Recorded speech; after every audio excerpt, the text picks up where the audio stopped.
What's up, everybody? Welcome back to Breeze Shooters. On the phone, we got AKA, so many AKAs, AKA Crunch, AKA Watch It, the crossover's coming, AKA I can't see him, AKA he's getting up, AKA out of his sneakers. We got my man, the one and only child. What's up, Mel?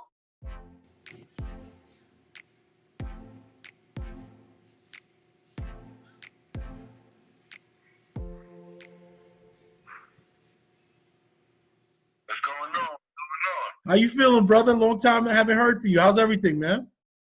Everything is good. God is good, Just trying to stay healthy, keep my immune system up. I hear you, brother. Follow these little rules that they have. Just be careful. That's it. Nah, I hear you. I hear you. I was with Shafiq the other day. He was talking about you. I said, man, I got to see Mel. He said he hasn't seen you in a minute because the store in Red Hook closed down for a minute. Yeah, I'm waiting for his uncle to open up the new shop, but they still got some finishing touches on the building of the store he bought. Oh yeah. So what you been up to, Mel? How's everything? Nothing, man. I've been working all through this COVID thing. I do construction, so I've been working all through this, and that's it, man. Work, come home. Once in a while, I might control, man. Other than that, that's about it. Yeah. So somebody put up a picture of Mary there. That shit made me so nostalgic, man. It brought me back, man. I remember she was such a serious bowler. My man Anthony put that up, man. Yeah, that was such a beautiful picture, man. And those are all her friends from bowling, man. Yeah. And I know all of them. Yes. You know how when you're growing up, say you had a big brother, say he played any kind of sport. Or they would take you because they gotta watch you, they gotta babysit you. Mm-hmm. Well, my aunt used to take me bowling with her all the time. And to the point where when I turned 10, I got into a league and I started bowling. To this day, I'm pretty good. Yo, let me find out. I didn't know you were nice, Mel. Yeah, I'll play for money. That's how much.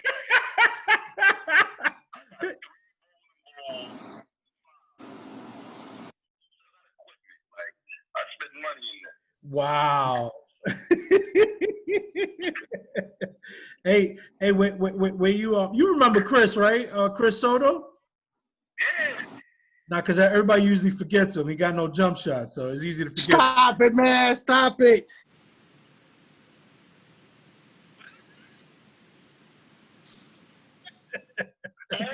What up, Mel? Hey, Mel, you heard anything about this reunion game? You know if it's going to happen or not? I'm not too sure. The last time I spoke to Boom about it, it was like literally a couple of weeks before COVID. And he said it was happening. I've been speaking to him, through the social sites, but I haven't really asked him that question. And now that you asked me that, I'm going to follow up because you see all this riot and shit happening, right? Mm-hmm. And I guarantee you, none of the people who comes out to the function has been, like they had this issue going on with them. We could come out here and do the same thing like somebody was riding and looting and we balling. Or just chilling because they don't got the rims up right. No, actually, they don't have the rims up right now. Yeah, that's what I was thinking because I didn't. There's no rims, and I don't see that. I don't see it happening in July. I'll tell you that much. I don't see the rims going back up before July. So, I don't know if we're gonna do something just like a get together or something, like a barbecue, and we just chill, you know what I mean? Or I don't know. But I think, just like Chris said, I think it might be sometime in August. It might be, or a little bit later than that, because that's when Phase 4 is supposed to come in. So yeah, that around that time might be a better time because then a lot of the small restrictions as far as groups are being lifted. Yeah, that makes sense. And to be completely honest, August or September, all Boom needs is 1 day. You know, he could push it to second half of August or first half of September, and we're gonna still have good weather, and we still, you know, it all depends how the numbers are, and if people listen, you know, I think we have a good chance of going back to normal soon. Yeah. Hey Mel, the reason I called you is because I was watching some old highlight clips, and I think me and you are good for the pick and roll on the right side.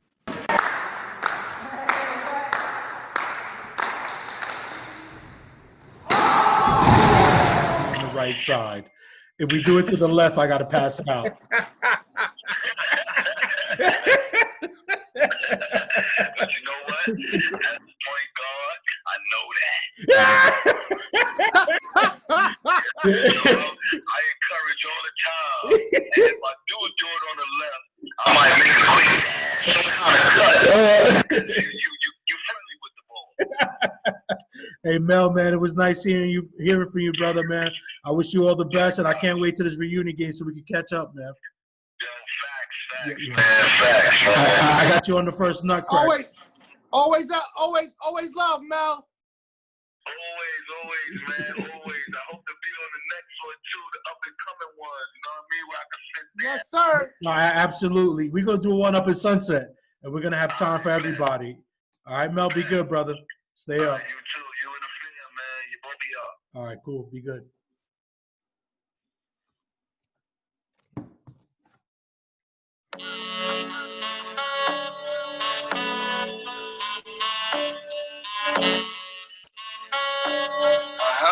On the beat. Howdy. Yo, welcome back to Breeze Shooters, everybody. I'm your host, Lou. Back.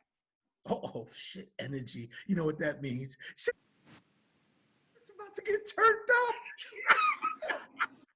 Oh, I'm your host, Lou, joined by my very good friend, Chris. Yes, sir.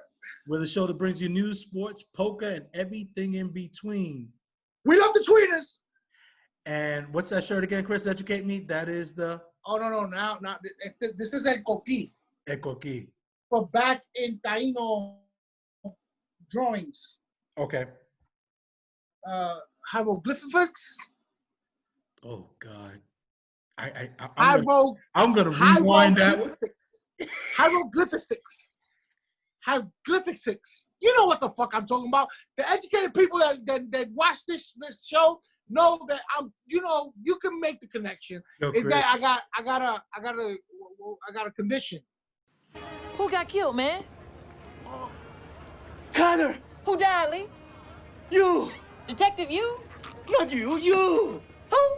You! Who? Do you understand the words that are coming out from my mouth? Don't nobody understand the words that are coming out of your mouth, man. Yo, Chris, you know, college professors reach out to me to be like, yo, we try to decipher what the fuck you guys say. You're a bunch of heavy lip motherfuckers.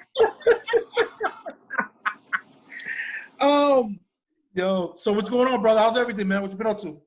Everything is good, man, and I got a couple of things I want to talk about, and I just want to let you know that 8-9 years ago, you told me, Chris, let's start a podcast. Oh man, that looks like your early rap books. And I knew you were onto something, and I found my book that I had wrote some stories in. Holy shit! Are you kidding me, man?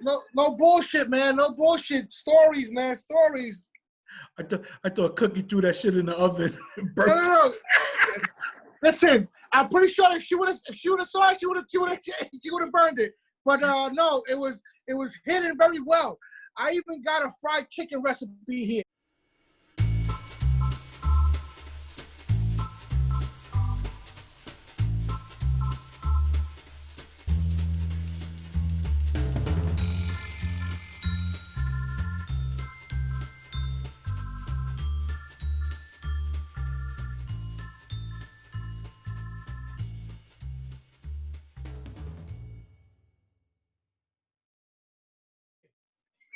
No, why don't you lay it on us? Let me hear that. Let me see if it holds up. Let me see if it holds up.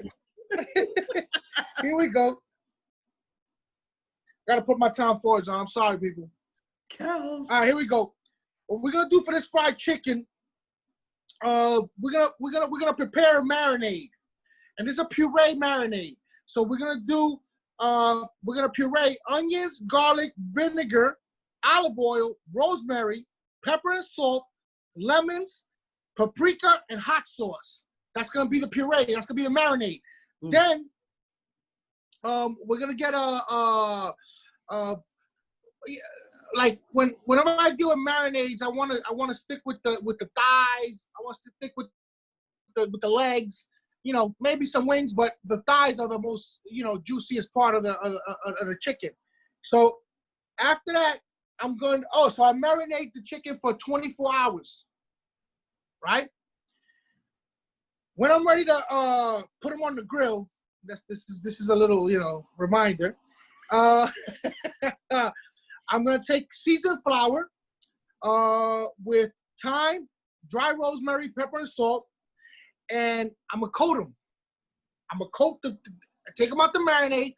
I coat them, and then I fry them for like 16 to 18 minutes. Lou, I wish I had a picture. Things are delicious. But it's out of this world, man, and sometimes, can you see that, or is the background? No, I can see it from right there. Yeah. These are all recipes, man, along with stories. Chris, you want to tell the people that you stole that from Chick-fil-A when you used to work there back in the day? It wasn't Chick-fil-A, Louis, but the Colonel spices are no longer a secret. Yo, I couldn't see you stealing some shit from KFC. Soto, get back here, Soto! A couple of updates, Lou. And I wanted to shoot this at you. It's sort of a personal thing, but I don't mind telling you over the show. I started writing on a daily basis. So on a daily basis, it's good exercise. I start writing. It's people. It's not a diary. It's a journal. So I jot down some things, and I started yesterday, June 30th, 2020, and I got about 260 words in, two pages front and back. And today I actually got into it. And today, for some reason, I wanted to talk about emotions. Basically, I'm not gonna get into that's my personal stuff. That's my like I said, I want to start that. I want to write every day as much as I can, and then like this podcast, the day that we're not here, they can read my chicken scratches, because that's what I got. Horrible penmanship. You, man. Thank God for those audio recordings now, man. Because my penmanship is horrible. Let me tell you this. Imagine how I talk getting transferred. Chris will be like, I didn't say that shit. I just told you 260 words, and it's probably half of that. Is that, I got a stuttering problem. That's how I write it. Yo, Chris, real quick, I know you wanted to get into something real quick, but I wanted to share a video with you. It was a real short video. I think it's 2.5 minutes. So I just got put on to this thing. It's an Italian sport. It's called Calcio. And what it is basically, Chris, when MMA meets wrestling. Rugby. But it's rougher than rugby. It's a fucking amazing sport. It's a combat sport. It's like 300, the movie 300. Basically, it's gladiators. It's on Netflix. It's funny you say that. I thought it was fake, because I saw like a preview. I saw a preview on Netflix, I think. Yeah. So how it works is, I believe there's 52 players, and what happens is it's split up down the middle. But in the middle, you have, you know what? Let me let the video do the explain. Yeah, let the video talk, because by the time you're describing this shit, the way you process things, Louis, it'll take us to 45 minutes. Yo, Christian. No, I just say what I gotta say. And I'm drinking tea again, Louis. Okay. But this is my slim. You know what girls use the slim tea? This is my slim tea. My fit tea. That shit got a shot of vodka. It's a hot toddy. Oh man. So, Chris, Oh my God. let me know if That's you about see to the screen. I'm seeing it. All right, here we go, Chris. Calcio Storico. Calcio The objective of Storico. the game is to score more goals or catcher than the other team. Calcio Storico, otherwise known as Calcio Fiorentino, is an Italian sport that's played between two teams of 27 and played on a rectangular sand and dirt field that measures 80 metres long and 40 metres wide. There are nets at each end of the field and span the whole width of the playing area. To score, all you have to do is push or kick the ball into the other team's net. If you successfully push or kick the ball into the net, this is a catcher and this scores 1 goal. And to get the ball into the net, you can move the ball Chris, by check this almost shit out. any means necessary. By any means That's right. necessary. Chris, If you haven't in the already middle, they just straight up fighting. Your opponent, They're boxing in the middle. kick your opponent, Boom. tackle, wrestle, and you can even headbutt and choke them if you want to. It's perfectly legal, and pretty much anything goes. Think football mixed with rugby, mixed with mixed martial arts, and Millwall fans, and you get this game. As mentioned before, there are 27 players on each team. They consist of 4 goalkeepers, 3 fullbacks, 5 halfbacks, and 15 forwards. The strategy of the game is for the forwards of the team to injure, incapacitate, or tire out the opposing team, while the backs run with the ball and try and score. There are no substitutes in this game. Once you're done, you're pretty much done. Whoa, Nin, that's mad. Yep. Calcio Storico is Italy's version of medieval or mob football, and was their original version of football before soccer was invented. Once a catcher has been scored, both teams change ends. The game is played in just one period of 50 minutes. The team with the high score at the end of time wins. That's basically all you'll need to know about Calcio Storico, but there's a few other things that you'll need to know before playing or watching this game. For example, half catcher. One of the few rules in the game is the ball cannot go over the net. If you shoot the ball and it goes over, the other team is awarded half a catcher or half a goal. The players. There are no professional players of Calcio Storico. If you want to play, you have to be a volunteer. I should also mention that players play the game knowing full well that they will probably leave the game injured, and sometimes worse. Things you cannot do. There's only a few things you cannot do in Calcio Storico, namely kicks to the head, especially if they're on the floor, and it's also illegal for more than one player to attack an opponent. Doing these things will automatically get you ejected from the game. If you like this video, please comment, rate. Yo, Chris, I saw this shit. First of all, they did it on Netflix. They had they have like a remember like The Biggest Losers. They have like a series segments of like the craziest sports around the world. Yeah. So this shit started in the 1500s, 1540 to be exact. So what happened was for the Italian army to stay fit, they engaged in this sport. This came about, and so they just did this to stay fit. So it happens once a year. It's on 2 days. I think they have like a quarterfinal, and then they have the straight finals. And it's only in Florence, Italy, and it's districts. So it's like I'm repping my block 43rd, you're repping your block. And you have to live on that block and no exceptions and no pay, Chris. I was watching this thing, a guy's eyeball popped out because he was taking shots to the head. Chris, and these guys, they're tackling to the floor, but you're still happening. You're getting shots and they're fighting. It's the most amazing thing. It's like the closest thing you're ever going to get to ancient gladiators. Yeah. They're right there in the middle, and they're just fighting. They're punching each other in the face. So what the strategy is, the forwards in the middle, what they do is they fight until the guys get tired. Either until they get tired or until they put them down on the floor. Once you have them on the floor, you pin them, you hold them down. The whole point of that is to create a gap so the guys, the halfbacks, and the other guys with the ball could come through. It's like football. So this is where American football derived from.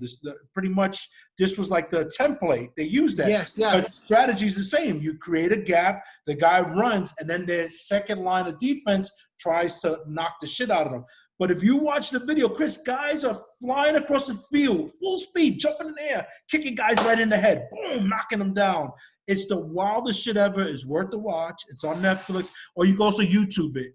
And it's called Calcio, Calcio, and Vice did a special on it. Yo, I saw it. I said, I got to make my way to Italy. This is worth the trip. This is what gonna make you or break you, man. And this is when they usually play. The finals happen right around now, like in June. But it's a big festival, and what they do, they kind of like bring you back and reenact early times. The people are parading up and down the street, and guess what the prize is, Chris? A fucking cow. The team that wins gets to take a cow and walk them up and down the neighborhood parade. And at half the time, most of the guys are going straight to the emergency room because they're all fucked up. They grab some drinks and straight to the hospital. And they don't get paid. Crazy. Once a year. Crazy shit. Wow. Yeah. So you back to you got some things to talk about. Yes. A mutual friend of ours. I'm not gonna mention his name now. Okay. But it's a mutual friend of ours. We always engage in this debate, in this discussion, and sometimes argument on when a couple divorce, when a couple gets divorced, if the wife deserves half.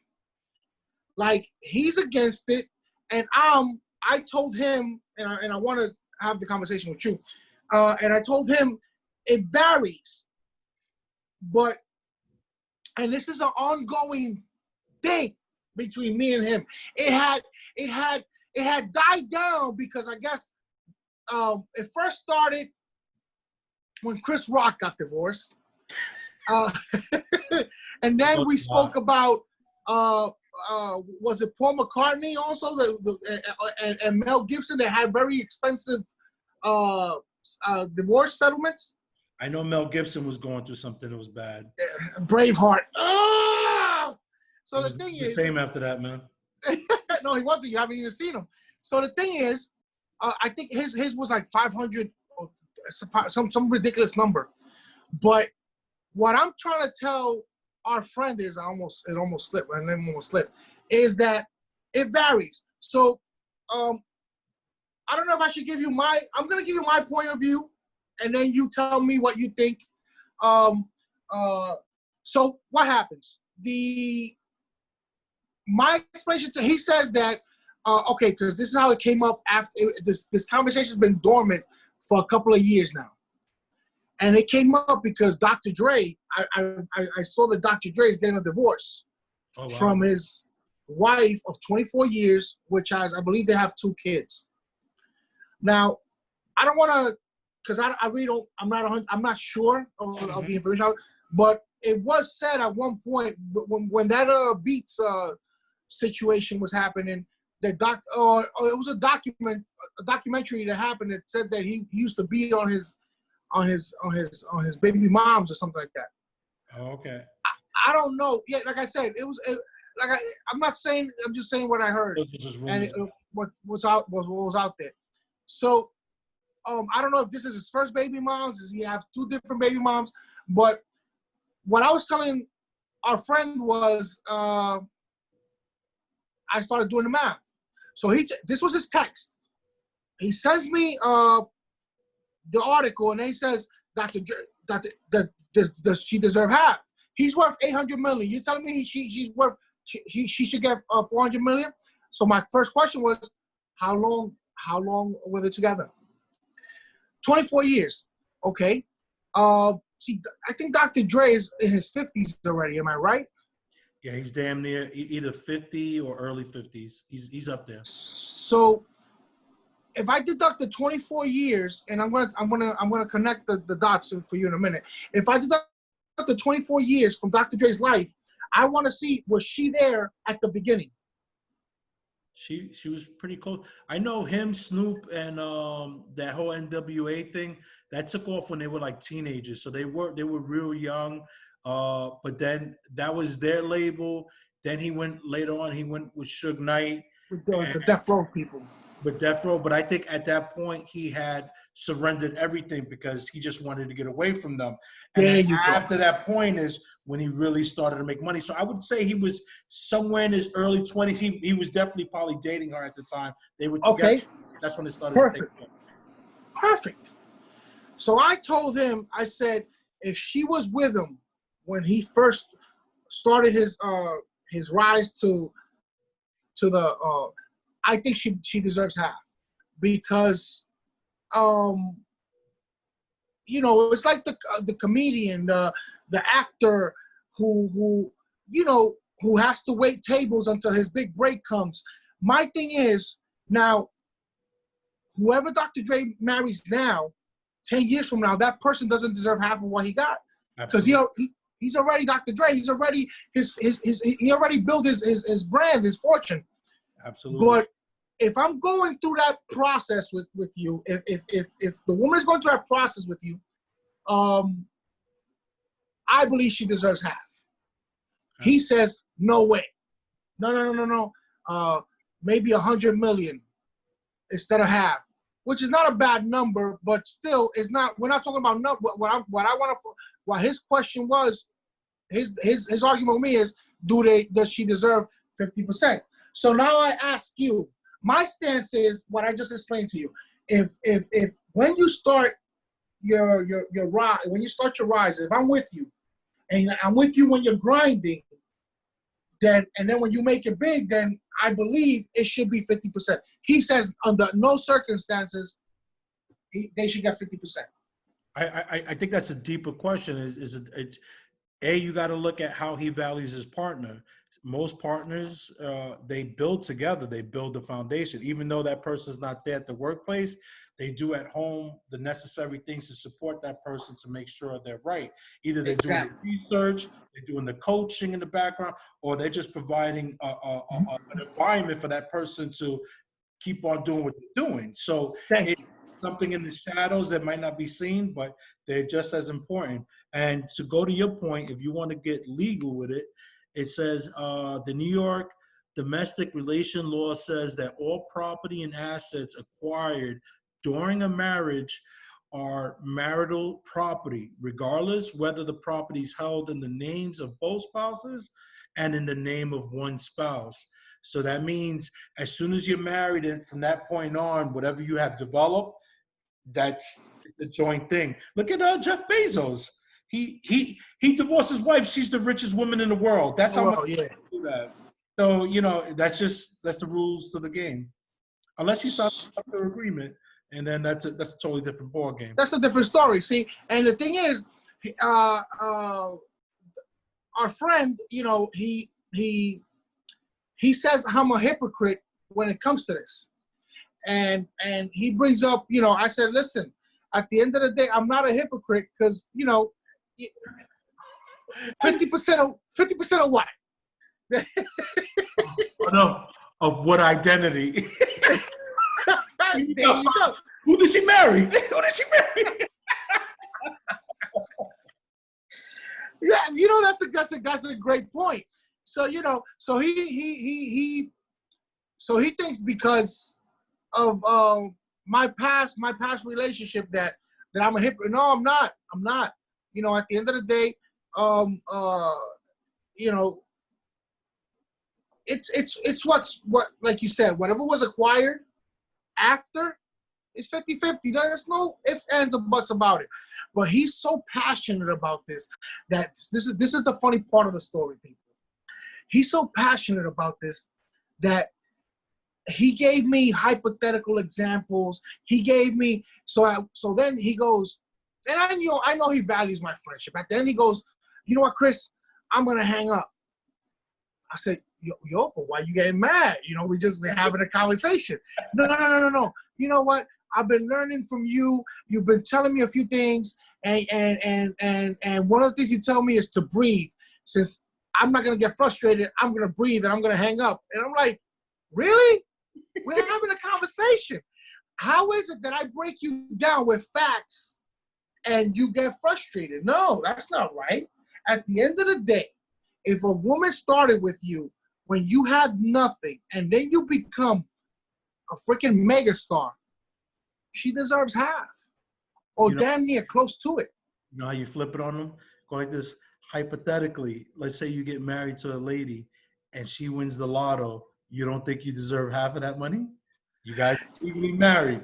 And then right there that ends the whole thing because it could easily switch where she's and I'm not saying he's that type of person, but he'll probably tell me, no, I won't. I don't want nothing. Because it's a hypothetical. But if it really happened, there you go. Hypotheticals I do not argue hypotheticals. I do not discuss hypotheticals because it's a perfect situation. I could give you the perfect answer. Like right now, we're talking about this, and I'm taking the opposing side. Oh no, listen, she played it. It's her money. I don't want a dime from the lotto. No, wait till you see that ticket, 50 million, 100 million. Let's see how you're gonna change. Absolutely. Oh no, she got that. You break it down. No, she got that dollar from our joint account.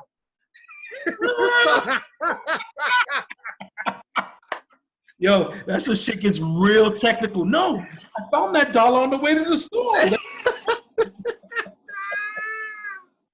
Oh my God, man! But it's just and we get into it, Lou, and I know he gets frustrated, but and at one point he just wanted a text.